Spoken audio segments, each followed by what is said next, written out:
ओम गं श्री महागणेशाय नमः। राधे राधे दोस्तों, कैसे हैं आप सब। दोस्तों, चैत्र मास की शुक्ल पक्ष की प्रतिपदा तिथि से चैत्र नवरात्रि का पर्व शुरू हो जाता है। यह पर्व मां आदि शक्ति दुर्गा को समर्पित होता है। इस बार चैत्र नवरात्रि 2 अप्रैल दिन शनिवार से शुरू हो रहे हैं। इस बार नवरात्रि में किसी भी तिथि का क्षय नहीं है, इसलिए इस बार नवरात्रि पूरे 10 दिनों के होंगे। नवरात्रि में माता रानी के 9 अलग अलग स्वरूपों का पूजन किया जाता है। ऐसा करने से माँ की खास कृपा बरसती है। नवरात्रि में माँ की कृपा प्राप्त करने के लिए भक्त अलग अलग जतन करते हैं। कुछ भक्त पूरे 9 दिनों के व्रत रखते हैं तो कुछ 2 दिन के व्रत रखते हैं। सुबह शाम माँ की आरती करते हैं। घर में घट की स्थापना कर माँ को अपने घर आमंत्रित करते हैं।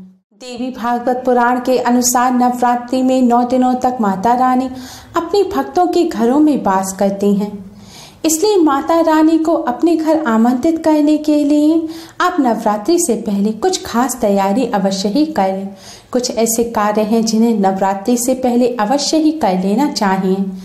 ऐसा करने से नवरात्रि व्रत और पूजन का पूर्ण फल तो प्राप्त होता ही है, साथ ही माता रानी का भी घर में आगमन होता है।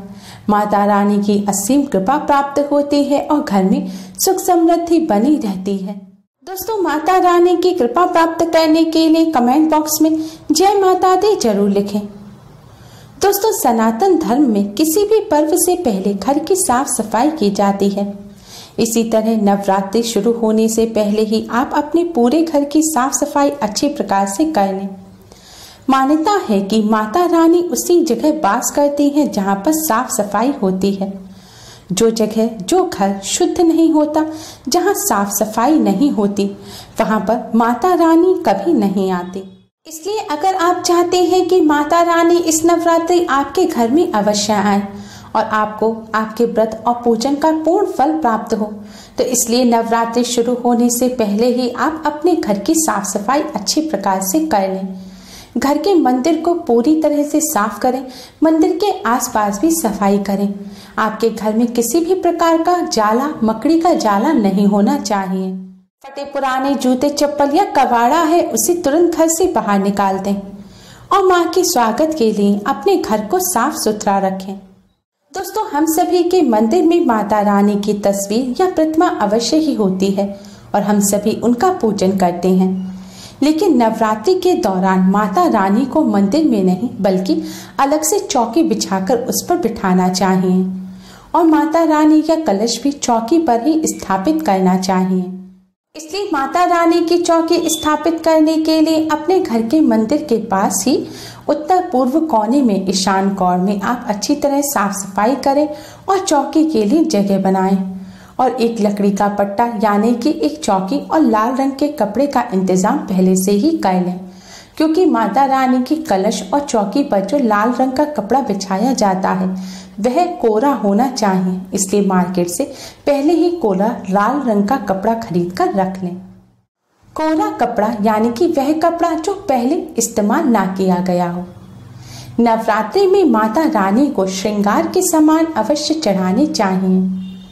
श्रृंगार के सामान जरूरी नहीं है कि आप इसे किसी को बाद में दें।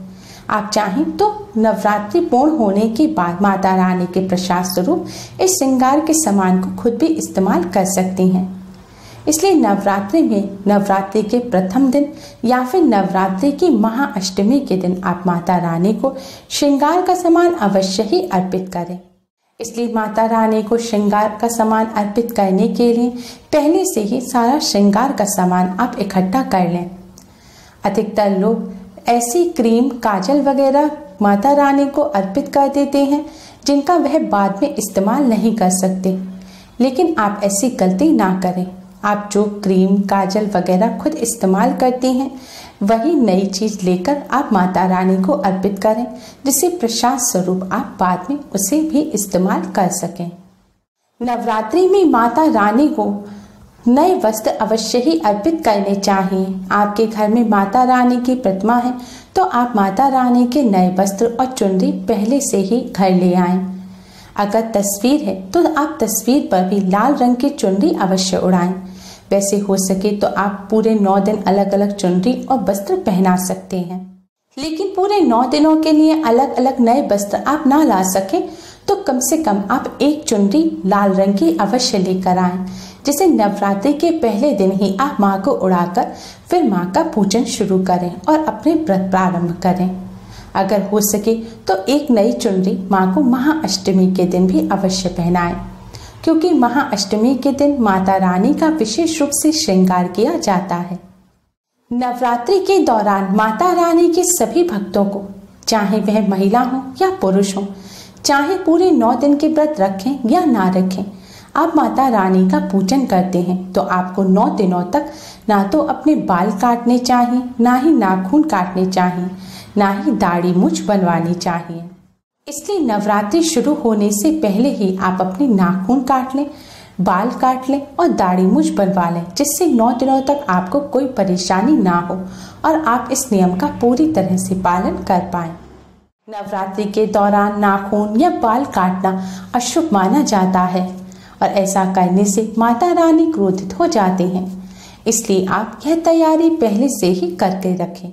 नवरात्रि के 9 दिनों तक माता रानी के सभी भक्तों को शुभ रंग के वस्त्र पहनने चाहिए। नवरात्रि के दौरान काले, नीले या कत्थई रंग के कपड़े नहीं पहनने चाहिए, इसलिए पहले से ही आप कपड़ों की तैयारी करके रख लें और महिलाओं को सदैव लाल रंग की चुनरी ओढ़कर माँ का पूजन करना चाहिए। ऐसा करने से अखंड सौभाग्य का वरदान तो प्राप्त होता ही है, सौभाग्य में भी वृद्धि होती है। नवरात्रि में प्रातः काल के समय गाय के गोबर के उपले को सुलगाकर उस पर लौंग कपूर चढ़ाकर शक्कर बताशा चढ़ाकर माँ का पूजन किया जाता है।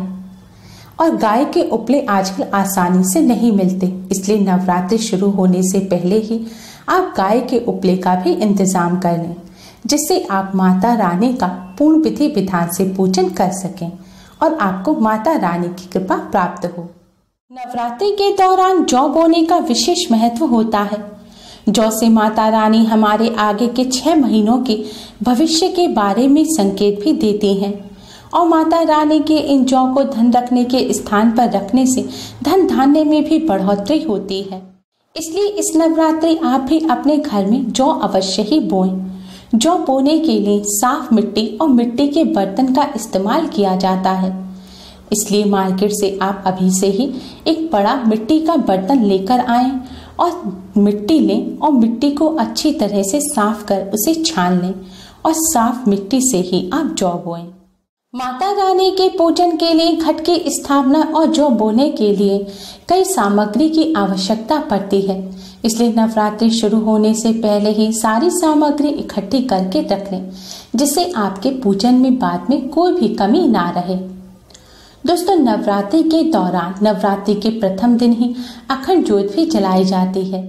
अगर आप भी अखंड ज्योत जलाना चाह रहे हैं तो भूलकर भी छोटे दीपक में आप अखंड ज्योत ना जलाएं, क्योंकि छोटे दीपक में निश्चित रूप से अखंड ज्योत बुझ जाती है।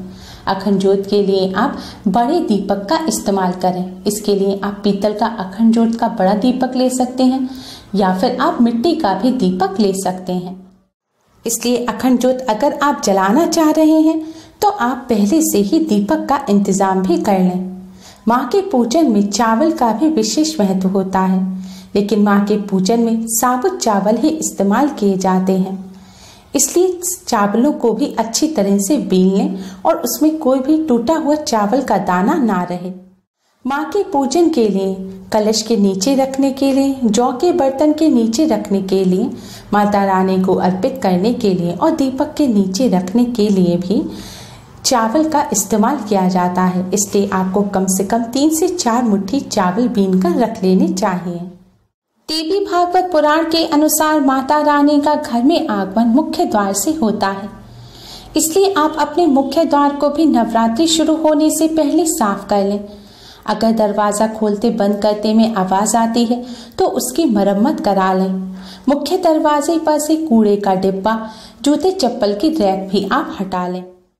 मुख्य दरवाजे को अच्छी तरह से साफ करें और मुख्य दरवाजे पर माता रानी के स्वागत के लिए स्वास्तिक के चिन्ह भी अवश्य बनाएं। ऐसा करने से माता रानी का अवश्य ही घर में आगमन होता है।